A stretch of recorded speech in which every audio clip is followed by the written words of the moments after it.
ஜனநாயகன் என்கிற அந்த பெயரிலேயே அரசியல் இருக்கிற போது இது எந்த விதமான அரசியலை சொல்ல போகிறது? ஜனநாயகம் தேவை. ஜனநாயகம் தான் இந்த நாட்டினுடைய அடிப்படையான ஒரு அரசியல் தளம் என்கிற போது அந்த தளத்தை இந்த வலுப்படுத்துவதாக இந்த படம் இருக்குமா? அவருடைய முன்னோட்ட ட்ரெய்லர்லாம் வந்திருக்காதுல, அப்படியெல்லாம் ஒரு சில காட்சிகள், ஒரு சில வசனங்கள் நம்ம மக்கள் சொல்லுவாங்க தெரிக்குதுன்னு சொல்லுவார்களே, அப்படிலாம் இருப்பது என்பது உண்மைதான். இப்படிப்பட்ட ஜனநாயகத்துக்கும் மாநில உரிமைகளுக்கும் மொழி உரிமைகளுக்கும் கல்வி உரிமைகளுக்கும் வாதாடுகிற சக்திகளுக்கு எதிராக இந்த படம் அமையும் என்றால் அதை நான் கடுமையாக நம்ம விமர்சிக்கலாம், கண்டிக்கலாம். அது ஒரு பக்கம். நம்ம கரூர் துயரம் என்று சொல்லக்கூடிய அளவிற்கு, அடையாளப்படுத்தக்கூடிய அளவிற்கு 41 பேர் உயிரிழந்த அந்த விஜய் அவருடைய அந்த பேரணிக்காக திரண்டிருந்த மக்கள். ஆனால் அந்த விசாரணையில் அவருடைய எப்படிப்பட்ட கேள்விகள் கேட்கப்பட்டன. அநேகமா அவர் தாமதமாக புறப்பட்டது, ஒரு ஆரோக்கியமற்ற அரசியல் சூழல் உருவாகி இருக்கிறது என்பதை நம்ம மறுக்க முடியாது. வரலாறு எப்பவும் ஒரே மாதிரி இருக்கணும், அப்படியே ஜெராக்ஸ் காப்பி எடுத்த மாதிரியே இவரும் நடத்தணுங்கிற தேவையில்லை தான். ஆனாலும் கூட அடிப்படையில் அவருடன் கூட இருப்பவர்களுக்கு முன்பின் அனுபவங்கள் இருக்கலாம் தான். இப்போ செங்கோட்டையன் போன்றவர்கள்லாம் இருக்கிறார்கள், நமக்கு தெரிகிறது. தங்களுக்கு ஆதரவான கருத்துள்ள படங்களை வர வேண்டும் இல்லையா? தங்களுக்கு எதிராக போய்விடக்கூடாது. மாறாக வெறும் பொழுதுபோக்காக இருந்தால் பரவாயில்ல. அந்த பாஜக தலைவர்கள் சொல்வதை ஏற்பதற்கு இல்லை. ஆனால் முழுக்க முழுக்க அவர்கள் தான் தூண்டி விட்டார்களா அல்லது கிடைத்துள்ள வாய்ப்பை பயன்படுத்தி சாமர்த்தியமாக பயன்படுத்திக் கொள்கிறாளா என்பது அடுத்த சில நாட்களில் வெளிப்பட்டு விடும். திரைப்படம் வெளிவதற்கு முன்பே இப்படிப்பட்ட ஏதாவது ஒரு பரபரப்பு அல்லது சர்ச்சை கிளம்புவதை பொதுவாக வியாபாரம் என்ற கோணத்திலே அவர்கள் விரும்புவார். இவ்வளவு கோடிப்பட்ட இவ்வளவு கோடி எடுக்கலாம்ங்கிற ஒரு வியாபார கணக்கு அதில் இருக்காது. இது என்ன வெறும் 5 கோடி ரூபாயில ஒரு படம் எடுத்து அந்த படத்துக்கு முட்டுக்கட்டை வந்து அதை மட்டும் ஏற்றுக்கொள்வாரப்ப இப்படிப்பட்ட சர்ச்சைகள் வருவதை ஒரு வியாபாரம் என்று பார்த்தால் அவர்கள் வரவேற்பார்கள். ஏன்னா ஒரு பெரிய எதிர்பார்ப்பை கிளப்பி என்ன இந்த படம் வந்து என்ன ஆகுதோ இல்லையோ முதல் 2-3 நாள்ல பார்த்துடணுங்கிற துடிப்பை ஏற்படுத்தும். ஆகவே அந்த அரசியலாக இந்த படம் என்ன தாக்கத்தை ஏற்படுது? நான் சொன்னது போல யார் பக்கம் நிற்க போகிறது என்கிற கேள்விதான் எனக்கு திரும்ப. இப்ப கடந்த ஜனவரி 9 அப்ப வெளியாக இருந்த ஜனநாயகன் திரைப்படம் இப்ப சென்சாரால வெளியாகாம இருக்கு. விஜய்க்கு எந்த அளவுக்கு நெருக்கடியை கொடுக்கும்?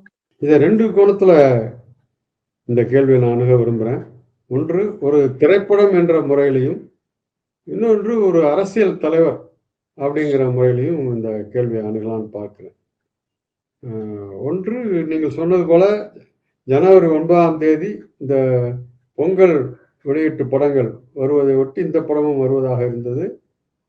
உலகம் முழுக்கவே குறிப்பாக விஜய் ரசிகர்களிடையே மிகப்பெரிய எதிர்பார்ப்பை ஏற்படுத்தி இந்த படம். ஏனென்றால் இது அவருடைய கடைசி படம் என்று அறிவிக்கப்பட்டிருப்பதால்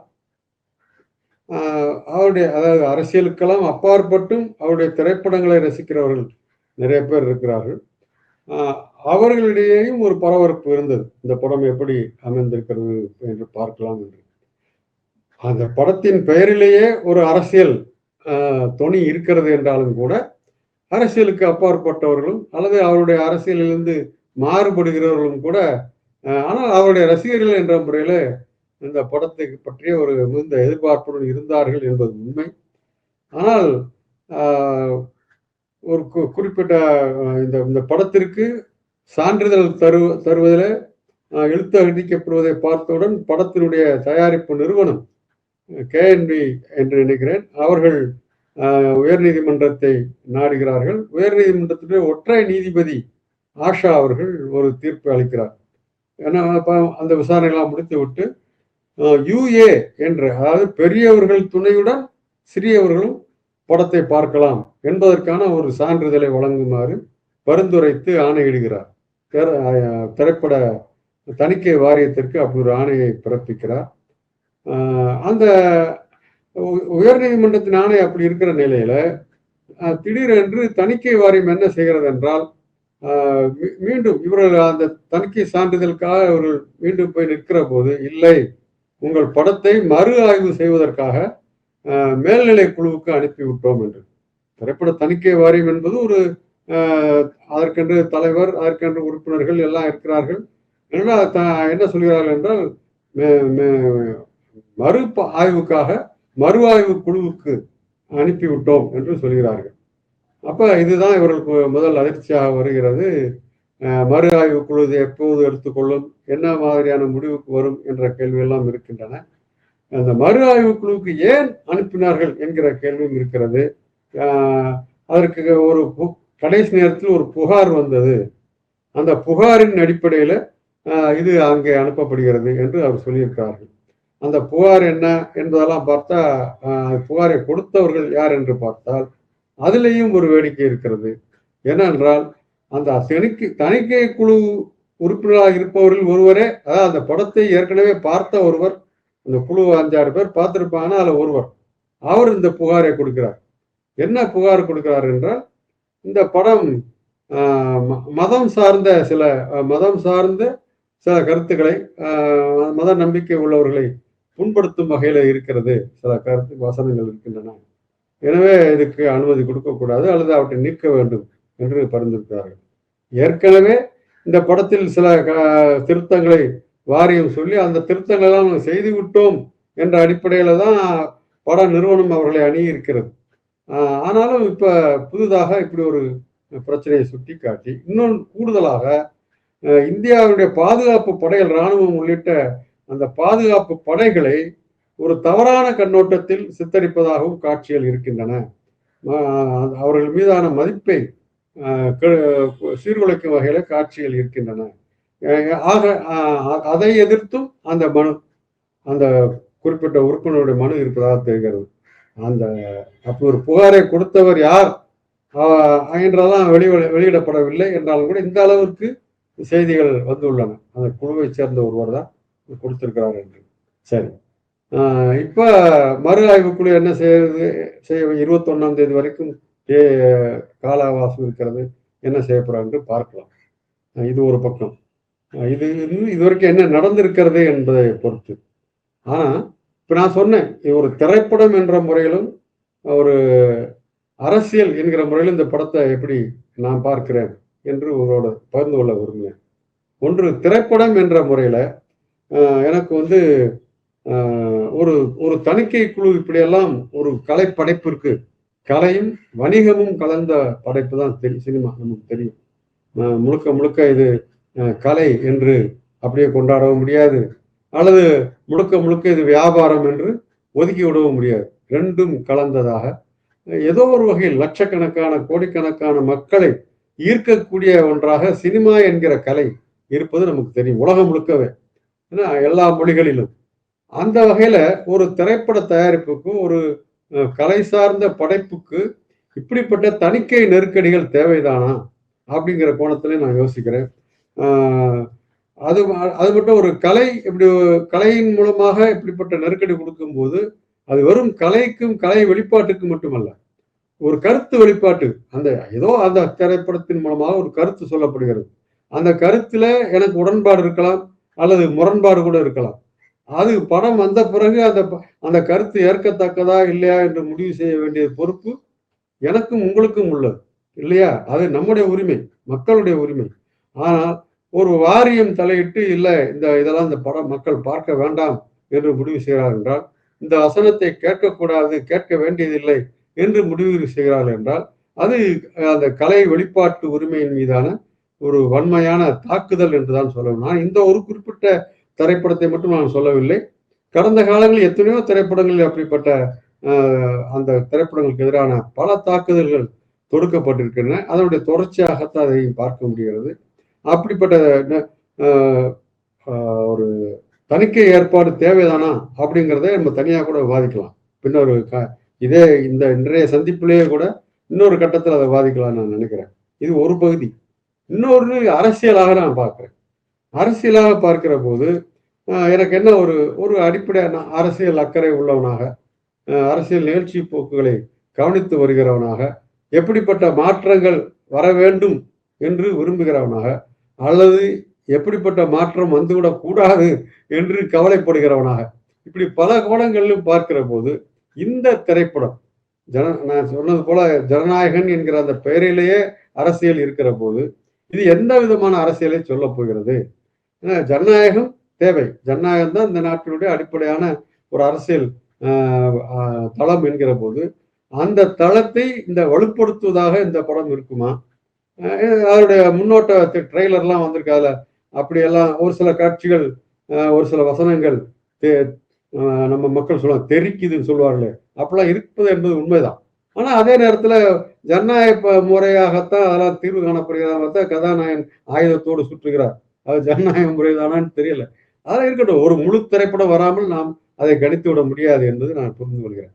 ஆனா என்னுடைய கவலை என்னவென்றால், இன்றைய இந்திய அரசியல் சூழலில், இன்னும் குறிப்பாக தமிழ்நாட்டில் உருவாகி வருகின்ற அரசியல் சூழலில் இந்த திரைப்படம் யாருக்கு சாதகமாக அமையும், அல்லது இதை வேற மாதிரி போட்டு பார்க்கிறேன், யாருக்கு எதிராக அமையும் என்று நான் பார்க்கிறேன்.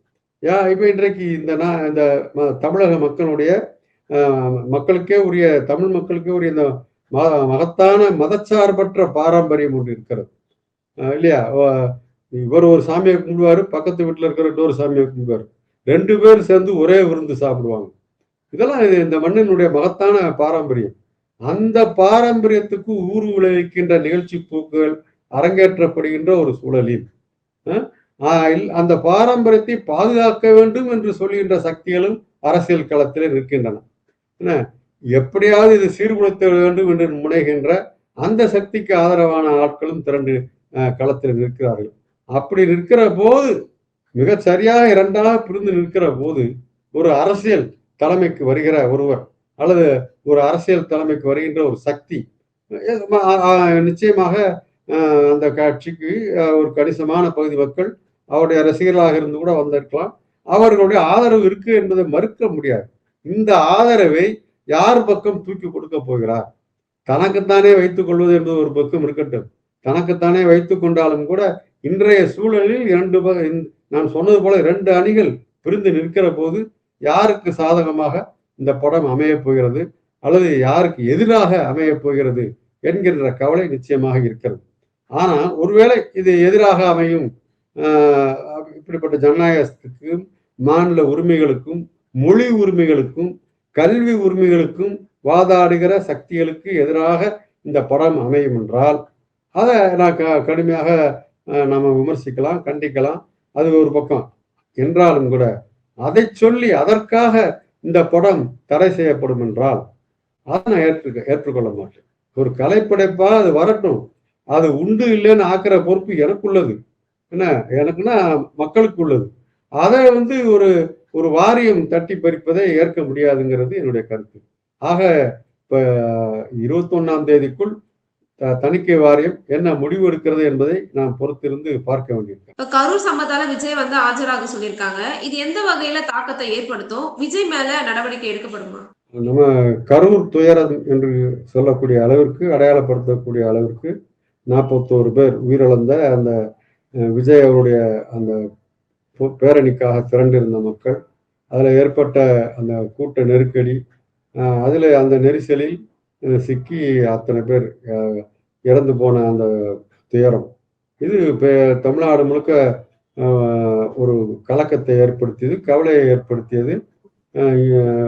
அதே நேரத்துல இது அவருடைய அரசியல் பயணத்திற்கு முட்டுக்கட்டை ஆகிவிடுமா என்கிற கேள்வி இருந்தது. ஆனால் ஒரு கட்டத்தில் அவர் எப்படி அந்த நிகழ்வு நடந்த போது அந்த களத்திலே நிற்காமல் சென்னைக்கு வந்து விட்டார் என்பதெல்லாம் கூட கடுமையான விமர்சனத்துக்குள்ளானது. இதெல்லாம் இன்றைக்கு வரைக்கும் கூட அந்த விமர்சனங்கள் இருக்கின்றன.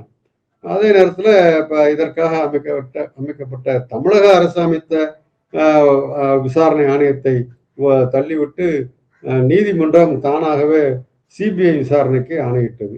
இப்போ சிபிஐ விசாரணை நடந்து கொண்டிருக்கிறது. பல அங்கே நேரில் போய் ஆய்வு பண்ணியிருக்கிறார்கள், பாதிக்கப்பட்ட குடும்பங்களும் விசாரித்திருக்கிறார்கள். அப்புறம் டெல்லிக்கு தவிக கட்சியினுடைய முக்கிய நிர்வாகிகளை ஏற்கனவே வரவழைத்து அவருடைய சாட்சியங்களை பெற்றிருக்கிறார்கள். இப்பொழுது விஜய் அவர்களை வர சொல்லியிருக்கிறார். அவர் இன்று காலையிலிருந்து அங்கு விசாரணை நடப்பதாக தெரிகிறது. எவ்வளவு நேரம் நடக்கும், இடைவெளி விட்டு நடக்குமா எல்லாம் நமக்கு தெரியல. ஆனா அந்த விசாரணையில் அவருடைய எப்படிப்பட்ட கேள்விகள் கேட்கப்பட்டன. அநேகமா அவர் தாமதமாக புறப்பட்டது, அறிவிக்கப்பட்ட நேரத்தை விட மிக தாமதமாக நிகழ்ச்சி நடத்தப்பட்டது. அதனால் மேலும் மேலும் கூட்டம் பெருகிக் கொண்டே இருந்தது. அப்படிப்பட்ட கூட்டம் வரும் என்பதை முன்கூட்டியே எதிர்பார்த்து உரிய பாதுகாப்பு ஏற்பாடுகளை செய்ய தவறியது. இப்படியான பல்வேறு கேள்விகள் கேட்கப்படலாம். அது நம்ம இனிமேல் தான் நமக்கு தெரிய வரணும். ஆனா இது இந்த பாடம் இந்த இப்ப நாம் ஏற்கனவே இந்த அவருடைய இந்த கடைசி திரைப்படத்தை பற்றி பேசுகிறதோடு இந்த கேள்வி இணைகிறது. இது தற்செயலானதா அல்லது திட்டமிட்டே இப்படி அமைக்கப்பட்டதா என்பது இப்போதைக்கு உடனடியாக நம்மால் பதில் சொல்லிவிட முடியாது.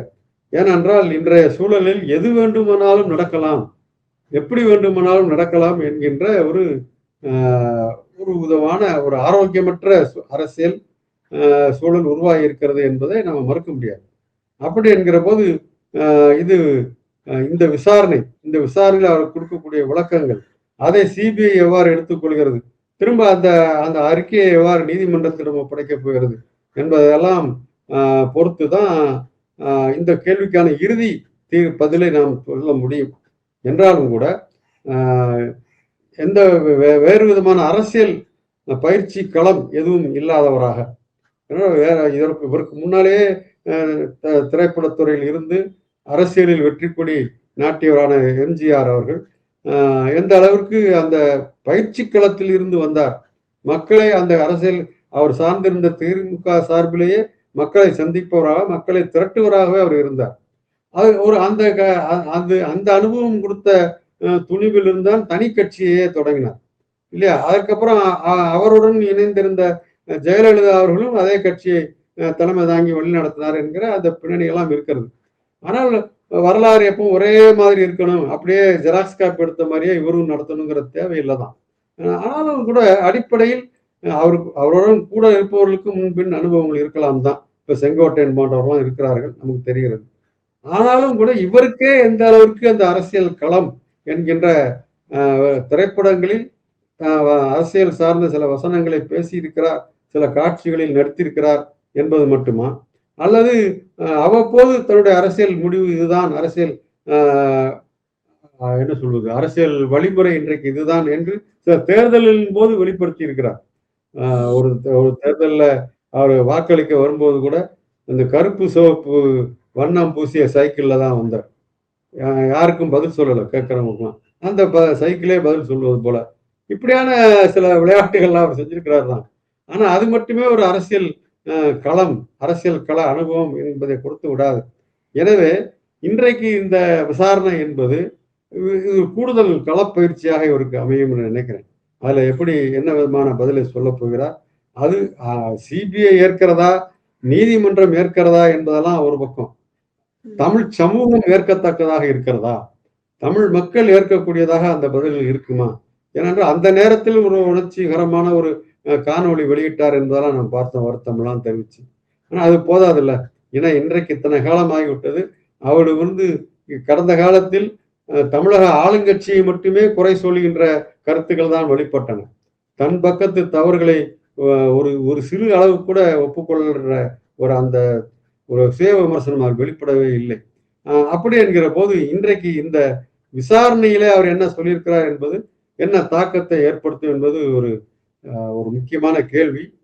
உங்களைப் போலவே நானும் அது ஏற்படுத்தக்கூடிய தாக்கத்தை எதிர்பார்த்து காத்திருக்கிறேன். இப்ப கொள்கை எதிரின்னு சொல்லக்கூடிய பாஜக இதை ஒரு கேம் பிளே பண்றாங்களா, இல்ல விஜய் மேல சிபிஐ அந்த மாதிரி வழக்க தொடர்ந்து ஒரு கேம் பிளே பண்றாங்களா? அதான் நம்ம முதலே சொன்னேன், இதுல அரசியல் பின்னணிகள், இன்றைய அரசியல் சூழலில் என்ன வேண்டுமானாலும் நடக்கலாம், எப்படி வேண்டுமானாலும் நடக்கலாம் என்பதை நாம் தள்ளிவிட்டு இதை பார்க்க முடியாது என்று நான் சொன்னேன். அதனால இதுல இன்றைக்கு இருக்கிற தமிழ்நாட்டில் எப்படியாவது ஒரு தங்களுக்கான ஒரு வலுவான ஆளுங்கட்சியாக வர முடிய அடுத்த இந்த ஆண்டு தேர்தலிலேயே ஆட்சியை பிடிக்க முடிந்தால் நல்லதுதான், கொண்டாடுவார்கள். எடப்பாடியார் அனுமதிப்பாரா, அதிமுக அனுமதிக்குமாங்கிற கேள்விலாம் இருக்கிறது.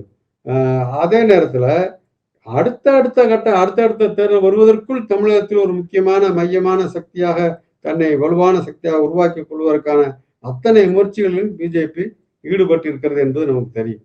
அப்படி என்கிற போது அதற்கு சாதகமாக தனக்கு ஒத்துழைக்காதவர்கள் அல்லது தனக்கு ஒத்து வராதவர்கள் இவர்களுக்கெல்லாம் எதிரான சின்ன துரும்பு கிடைத்தால் கூட அதை பயன்படுத்திக் கொள்வதற்குத்தான் பாஜக போன்ற ஒரு கட்சி முயற்சி செய்யும். அந்த வகையில் இன்றைக்கு இந்த கரூர் துயரம், அது தொடர்பான விசாரணைகள், இவற்றையெல்லாம் கூட அவர்கள் பயன்படுத்துவதற்கான வாய்ப்பு இருக்கிறது. அந்த வகையில் திரைப்படம் என்கிற அந்த மிகப்பெரிய களம் இருக்கிறதுல்ல, அண்மை களமா பார்த்தீங்கன்னா குறிப்பிட்ட அந்த வலதுசாரி சிந்தனைகளை இந்த இப்படி அதாவது ஒரு சிறுபான்மை மக்களுக்கு எதிரான தாக்குதல்களை சுற்றி வளைத்து நியாயப்படுத்தக்கூடிய கருத்துக்களை கொண்ட திரைப்படங்கள் அதெல்லாம் அடுத்தடுத்து வருகின்றன. அவர்களுக்கு ஏதோ ஒரு நேரடியாக அவர் அந்த கட்சியில் இருக்கணுங்கிறது தேவையில்லை. ஆனா அந்த கருத்தினால் ஈர்க்கப்பட்டவர்களாக, தூண்டப்பட்டவர்களாக இப்படிப்பட்ட திரைப்படங்கள் வருகின்றன. அந்த படங்களை மக்கள் அனைவரும் பார்க்க வேண்டும் என்று பிரதமரே பரிந்துரைக்கிற அளவிற்கெல்லாம் நடந்து கொண்டிருக்கிறது. இந்த பின்னணியில தான் சரி இப்படி ஒரு படம் விமர்சிப்பதாக வருகிறது. அப்ப ஏதோ ஒரு நான் சொன்னேன், அவர் ஒன்று தங்களுக்கு ஆதரவான கருத்துள்ள படங்களை வர வேண்டும், இல்லையா தங்களுக்கு எதிராக போய்விடக்கூடாது. மாறாக வெறும் பொழுதுபோக்கா இருந்தா பரவாயில்ல, வெறும் ஆட்ட பாட்டம் கொண்டாட்டம் மசாலா இப்படி இருந்துட்டு போ, எதுக்கு அரசியல் பேசுற என்பது போன்ற அப்படிப்பட்ட கேள்விகளோடும் இந்த முயற்சிகள் நடப்பதற்கான எல்லா வாய்ப்புகளும் இருக்கின்றன. எனவே இதுல அவங்களுக்கு சம்பந்தமே இல்லை என்று அந்த பாஜக தலைவர்கள் சொல்வதை ஏற்பதற்கு இல்லை.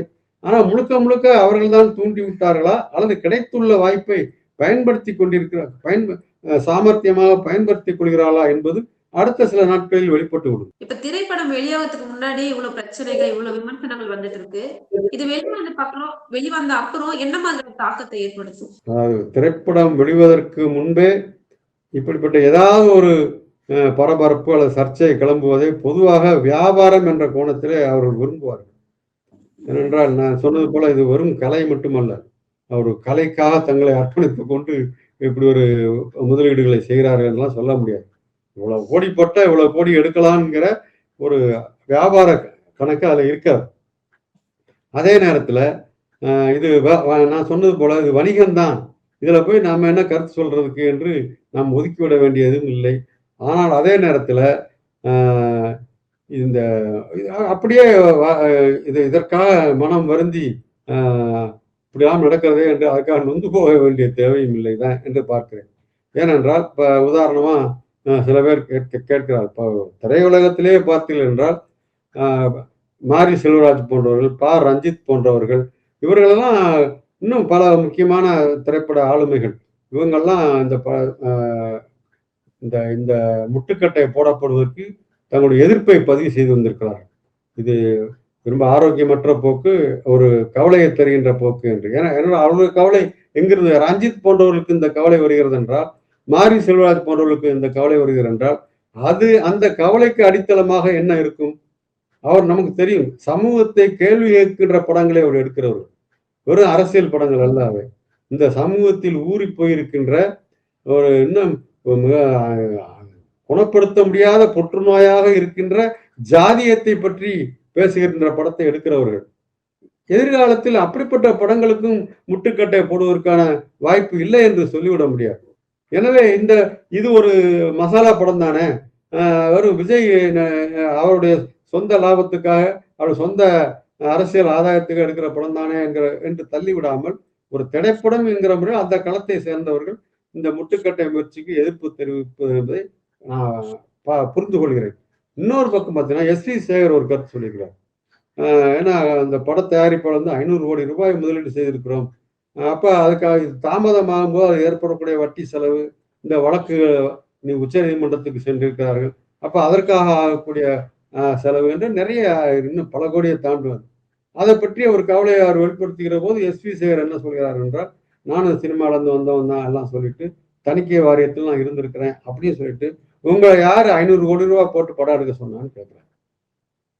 இது என்ன வெறும் 5 கோடி ரூபாயில ஒரு படம் எடுத்து அந்த படத்துக்கு முட்டுக்கட்டை அதை மட்டும் ஏற்றுக்கொள்வாரா? அப்ப ஏன்னா இது எத்தனை கோடி என்பதல்ல பிரச்சனை, அந்த அணுகுமுறை என்ன, அதுல இருக்கிற அரசியல் என்ன. இத்தனைக்கு இவர் அந்த கட்சியிலிருந்தே வந்தவர், வேற பாரதிய ஜனதா கட்சியில இருந்தே வந்தவர். ஸோ அவருடைய மனநிலை என்னவாக இருக்கும் அப்படிங்கிறது அவருக்கு தான் தெரியும். இந்த படத்தை முடக்குவதில அந்த கட்சிக்கு ஒரு பங்கு இருக்கிறது என்பது உண்மை என்றால், அந்த பங்கை இவரை விட வேற யாரும் மிக எளிதில் புரிந்து கொள்ள முடியாது. ஆனா அவர் இப்படிப்பட்ட ஒரு கருத்தை சொல்கிறார். இதே போன்ற பல அவரை நான் ஒரு உடனடியாக செய்திக்கு வந்தவர் என்கிறவர்கள் இவர்கள்லாம் சொன்னேன். ஆனா பல முனைகளில் இருக்கிறவர்களும் இப்படி தங்களுடைய கருத்துக்களை வெளிப்படுத்தி வருவதை அரசியல் தலைவர்கள் வெளிப்படுத்தி இருக்கிறார்கள். இன்னும் சமூக ஊடகங்களில் செயல்படுகிறவர்கள், அது மாதிரி திரைப்படங்கள் குறித்து ஊடகங்களில் எழுதியும் பேசியும் வருகிறவர்கள், இவர் எல்லோருமே எதிர்வினை ஆற்றியிருக்கிறார் என்பதைத்தான் பார்க்கிறோம். எனவே அதுவெல்லாம் ஒரு பக்கம் இருக்க, இன்னொன்றையும் நான் பார்க்கிறேன். இப்படி நான் ஏற்கனவே சொன்னேன், இப்படிப்பட்ட சர்ச்சைகள் வருவதை ஒரு வியாபாரம் என்று பார்த்தால் அவர்கள் வரவேற்பார்கள். ஏன்னா ஒரு பெரிய எதிர்பார்ப்பை கிளப்பி விட்டு என்ன, இந்த படம் வந்து என்ன ஆகுதோ இல்லையோ முதல் 2-3 நாள்ல பார்த்துடணுங்கிற துடிப்பை ஏற்படுத்தும்.